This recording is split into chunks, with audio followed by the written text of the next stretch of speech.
You stupid fool. Did you really think you gonna hit me? Huh? Bam, bam, bam. Over.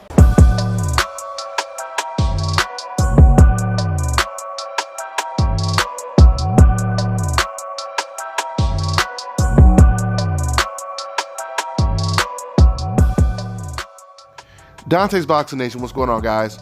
So I reported to you guys a couple days ago that Canelo Alvarez and Demetrius Andrade, they're in negotiations since the Darren Yevchenko fight fell out and Canelo was stripped of his IBF title. Now, Eddie Hearn, he's saying that Demetrius Andrade is the biggest, the most credible opponent that Canelo Alvarez can face.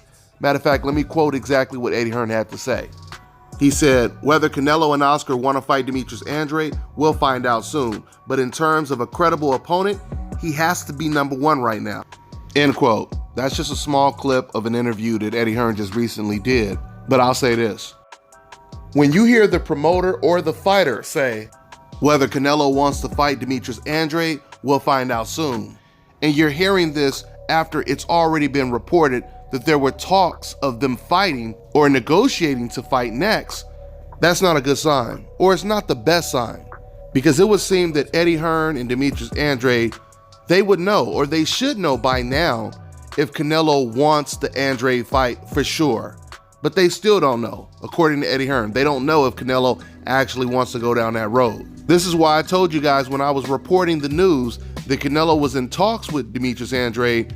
When fighters like Canelo and Golovkin in particular, when there's a report that they're negotiating to face a certain opponent, you got to take that with a grain of salt, because there's been so many times that Team Canelo or Team Golovkin, it's been reported that they were talking about fighting this guy or that guy, and the fight never came to fruition. So this is a situation that we're in right now with Andrade. But Canelo doesn't really have too many options when it comes to credible opponents. The Andrade fight makes all the sense in the world. It's a unification bout, and this fight, it will really prove who the best middleweight is in the world. I've already told you guys that I think when it comes to skill and being the most well-rounded, the most complete fighter, Demetrius Andrade is the best fighter in the middleweight division. When it comes to the best resume in the middleweight division, you would have to give that to Canelo Alvarez. So, but that's why they need to fight. That's why they need to fight against each other, so we can find out who is pound for pound the best middleweight in the world. And then of course you still have Jermall Charlo, who is now the WBC champion because Canelo Alvarez gave up his belt to avoid him. And I know that news, it really hurts the feelings of the Canelo Alvarez fans, or some of the Canelo Alvarez fans. But if you're gonna be mad at somebody, you need to be mad at Canelo. He's the one that gave up his belt. Now, once again, just to respond to some of these Canelo Alvarez fans that comment in my comment section, trying to make every excuse in the world why they don't want Canelo to get in the ring with Jermall Charlo, which is ridiculous to me. I've never seen fans that don't want their fighter to get in the ring with someone that's been calling him out for damn near 2 years. It makes no sense, or longer than 2 years. It makes no sense. When you have confidence in your favorite fighter and you think that this guy is not on his level, usually it's the contrary. Usually you like, man, I cannot wait for Canelo to beat this guy, to show people that this guy is not on Canelo's level. But no, they do the opposite. They're like, man, I hope to God Canelo doesn't have to fight that Jermall Charlo. And they don't realize that's how it comes out. When you say ridiculous stuff like Jermall Charlo, he looked bad in his last performance, or who has he fought, etc., etc., etc. But yet these same fans, they didn't care how bad Rocky Fielding looked when he was getting knocked out in the first round before he fought Canelo. They didn't care about that, right? Because they knew that Canelo fighting Rocky Fielding was a guaranteed win.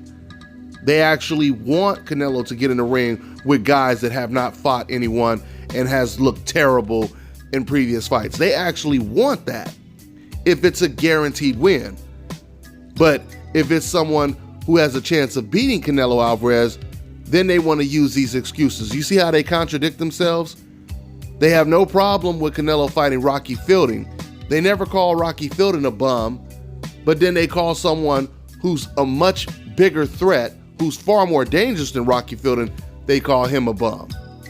You see, because these fans, they speak with so much hate and emotion, they're forced to contradict themselves over and over and over again. So when you hear them trying to discredit Jermall Charlo, the translation is simple. They're saying, this black bastard is dangerous, and I do not want Canelo to get in the ring with this guy and possibly lose to him. Even if Canelo is going to lose, just please don't let it be to someone like Jermall Charlo, a Demetrius Andrade. Let it be against someone on the hope list, like a Caleb Smith, a Sergey Kovalev, a Gennady Golovkin. Because notice, when we mention Jermall Charlo's name, all of a sudden, oh, no, we don't want to hear that name. Why you got to bring up his name and et cetera, et cetera, et cetera. Listen, guys, until Canelo Alvarez gets in the ring with Charlo, or the winner of Canelo and Andrade, if they fight, gets in the ring with Jermall Charlo's name is never going to go anywhere because he's still extremely relevant in the division. The only time you stop talking about a fighter when they start to lose. You start hearing about their name less, like Danny Jacobs, for example, right? He's already lost. There's no reason to really talk too much about Danny Jacobs. At least not right now, because he pretty much lost in the playoffs. So now Danny Jacobs, he has to wait till the next season to play. You feel me? But metaphorically speaking, Jermall Charlo, Demetrius Andrade, they're still in the playoffs right now. So of course we're going to keep talking about them because we are looking for a conclusion to figure out who the best middleweight is, who's going to be the last man standing in that middleweight division. So you Canelo Alvarez fans, you're going to have to deal with it. You're going to keep hearing Jermall Charlo's name. You're going to keep hearing Demetrius Andrade's name and everyone else who wants to play. These Canelo fans, their logic is so twisted. Canelo Alvarez, he vacates his belt to avoid Jermall Charlo. And then the fans, they get mad at the people reporting the news. And then they start gangbanging just to defend Canelo Alvarez. All this F Jermall Charlo, as if a gangbanger, would cross out a name on the wall, right? Oh, you're just a Jermall Charlo lover. As if they're saying Jermall Charlo is a sworn enemy to them. But notice, if me or anyone else says, I sure would like to see Canelo versus Sergey Kovalev versus Caleb Smith versus Gennady Golovkin, they'll never say, oh, you're just some type of lover. They'll never accuse you of being that because those are the fighters that they actually like and love. And then what makes it sound even more ridiculous is you have these Canelo fans telling American fans, why are you supporting the American? You see how crazy that sounds? You would never hear these fans asking a Filipino, why are you supporting the Filipino fighter? Why are you Japanese fighters supporting the Japanese fighter? Why are you Mexicans supporting the Mexican fighter? And realistically, it's not even supporting them. It's just inquiring about the fight. It's just saying, we want to see Canelo fight Andrade. We want to see him fight Jermall Charlo. No one is saying, Jermall Charlo, it's all about Jermall Charlo, and Jermall Charlo, he's going to beat the hell out of Canelo. It ain't even going to be competitive. No one is even saying that. We're just saying we want to see the fight, regardless who wins the fight. If Canelo wins the fight, that's fine. Now we know he's better. If Jermall Charlo wins the fight, now we know he's better. But you can't say, just because you're afraid your guy may lose, you don't want to see the fight. So now you want to throw rocks at Jermall Charlo or Demetrius Andrade or whoever just because they are challenging your favorite fighter. That makes no sense. That makes no sense. So I completely agree with Eddie Hearn. It makes all the sense to fight Demetrius Andrade next. Demetrius Andrade is the most credible opponent. He is the biggest fight that Canelo Alvarez can take at the middleweight division. We've already seen that rerun of Canelo versus Golovkin over and over again. And it's not like Golovkin has got some spectacular win against a viable opponent to spark more interest into a third fight. He hasn't done anything. He's just waiting around for the third fight. If he would have got in the ring with a Demetrius Andrade and beat Andrade, that would have made Canelo versus Golovkin 3 much bigger. But you're not helping a third fight by beating Steve Rose. You're not.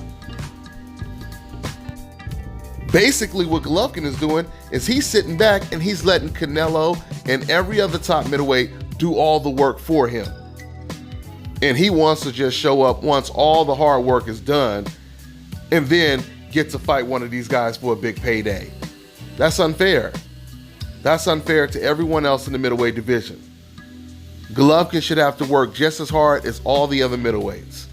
And if he doesn't, he should not be rewarded one of those big money fights, especially not against Canelo Alvarez. That's how I see it. So, once again, I don't see where Canelo goes, from here. If he's not fighting Sergey Kovalev next, if he's not fighting Golovkin, if he's not fighting Demetrius Andrade, who can he fight? Who can he fight? Hopefully it's Demetrius Andrade. That is a very intriguing fight. Let's see what happens, guys. That's all I got for now, and I'm on to the next one.